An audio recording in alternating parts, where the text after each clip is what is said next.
আমেরিকার মাটিতে মুসলিমদের জীবন কি শুধুই সংগ্রাম, নাকি সেখানে রয়েছে স্বপ্ন পূরণের সম্ভাবনা?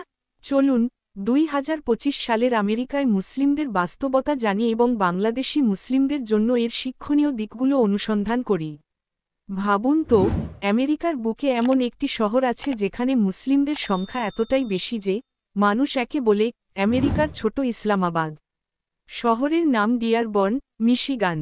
এখানকার রাস্তাঘাটে হালাল রেস্তোরাঁ, ইসলামিক বইয়ের দোকান, এমনকি আরবি লেখা সাইনবোর্ডও দেখা যায়। বলা হয়, যুক্তরাষ্ট্রে মুসলিমদের সবচেয়ে বড় আবাসস্থল এই শহরেই। কিন্তু সম্প্রতি এই শহরে শুরু হয়েছে এক তুমুল বিতর্ক আজানের শব্দ নিয়ে।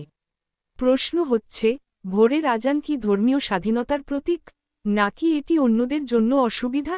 এই বিতর্ক শুরু হয় যখন কিছু মসজিদ ভোরে মাইকে আজান প্রচার করে।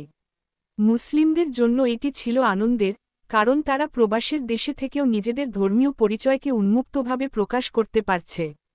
কিন্তু কিছু অমুসলিম বাসিন্দা অভিযোগ করলেন, ভোর 5টায় হঠাৎ আজানের আওয়াজে ঘুম ভেঙে যাচ্ছে, এটি জনস্বাস্থ্য আইনের লঙ্ঘন।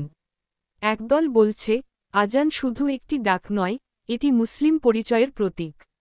যেমন চার্চের ঘণ্টা বাজানো হয় বা ইহুদিদের উপাসনালে শোফার বাজানো হয়, আজানও তার সমান মর্যাদার অধিকারী। অন্য পক্ষ বলছে, মাইক ব্যবহার করে সবাইকে জাগিয়ে তোলা অন্যদের অধিকারে হস্তক্ষেপ। কিন্তু এখানেই শেষ নয়। অনেক মুসলিম মনে করছেন, এই আপত্তি আসলে ইসলামোফোবিয়ার অংশ। কারণ গত কয়েক বছর ধরে, বিশেষত গাজা যুদ্ধের পর, আমেরিকায় মুসলিমদের বিরুদ্ধে ঘৃণা ও বৈষম্যের ঘটনা নাটকীয়ভাবে বেড়ে গেছে। রয়টার্স এর তথ্য অনুযায়ী 2024 সালে আমেরিকায় মুসলিমদের বিরুদ্ধে ঘৃণা অপরাধ রেকর্ড পরিমাণে বেড়েছে। এখন প্রশ্ন হচ্ছে, আজান কি সত্যিই জনস্বাস্থ্যের জন্য ক্ষতিকর, নাকি এটি আমেরিকার সংবিধানে প্রদত্ত ধর্মীয় স্বাধীনতার অধিকার? আইন বিশেষজ্ঞরা বলছেন, যদি আজান বন্ধ করতে হয়, তবে চার্চের ঘণ্টা বা ইহুদিদের প্রার্থনার ডাকও বন্ধ করতে হবে। আর সেটি হলে আমেরিকার নিজস্ব ধর্মীয় স্বাধীনতার মূলে আঘাত হানবে। ডিয়ারবর্ন শহরের মুসলিমদের ইতিহাসও এখানে গুরুত্বপূর্ণ। দ্বিতীয় বিশ্বযুদ্ধের পর থেকে হাজার হাজার আরব ও দক্ষিণ এশিয়ার মুসলিম শ্রমিক এই শহরে এসে বসতি গড়ে তোলেন। তারা গড়ে তুলেছেন স্কুল, মসজিদ, ব্যবসা প্রতিষ্ঠান। আজকে এখানে প্রায় অর্ধেক জনগোষ্ঠী মুসলিম। তাই তাদের জন্য আজান শুধু ধর্ম নয়, বরং সাংস্কৃতিক পরিচয়ের অংশ। আমাদের বাংলাদেশের জন্য এই বিতর্কের ভেতরে রয়েছে গুরুত্বপূর্ণ শিক্ষা। এখানে আমরা প্রতিদিন আজান শুনে অভ্যস্ত, সেটি নিয়ে কোনো প্রশ্ন ওঠে না। কিন্তু অন্য সমাজে, যেখানে ভিন্ন ধর্মের মানুষ সংখ্যাগরিষ্ঠ, সেখানে দ্বন্দ্বের সৃষ্টি হয়। কুরআন আমাদের বলে, তুমি মানুষকে তোমার রবের পথে আহ্বান করো প্রজ্ঞা ও সুন্দর উপদেশের মাধ্যমে। সূরা নাহল, আয়াত 125। অর্থাৎ মুসলিমদের উচিত নিজেদের পরিচয় দৃঢ় থাকা, তবে সহাবস্থানের নীতি ভুলে না যাওয়া।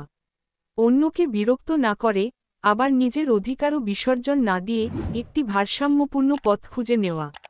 আজান কেবল এক শব্দ নয়, এটি বিশ্বাসের ঘোষণা, যা বলে দেয় পৃথিবীতে সবকিছু ক্ষণস্থায়ী, কিন্তু আল্লাহই চিরন্তন।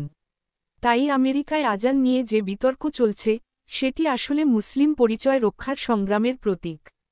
এখন প্রশ্ন, আমেরিকা কি সত্যিই তার সংবিধানে দেওয়া ধর্মীয় স্বাধীনতাকে সবার জন্য সমানভাবে প্রয়োগ করবে, নাকি মুসলিমদের কণ্ঠস্বর আবারও চেপে ধরা হবে?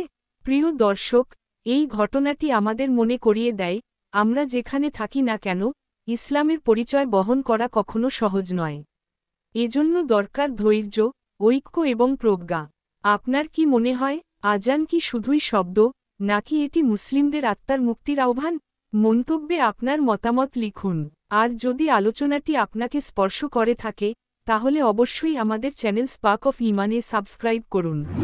এখানে আমরা আপনাকে কুরআন, হাদিস এবং মুসলিম বিশ্বের বাস্তব অভিজ্ঞতা থেকে এমন গল্প শোনাই, যা আপনার হৃদয়কে ছুঁয়ে যাবে এবং আপনার ঈমানকে শক্তিশালী করবে।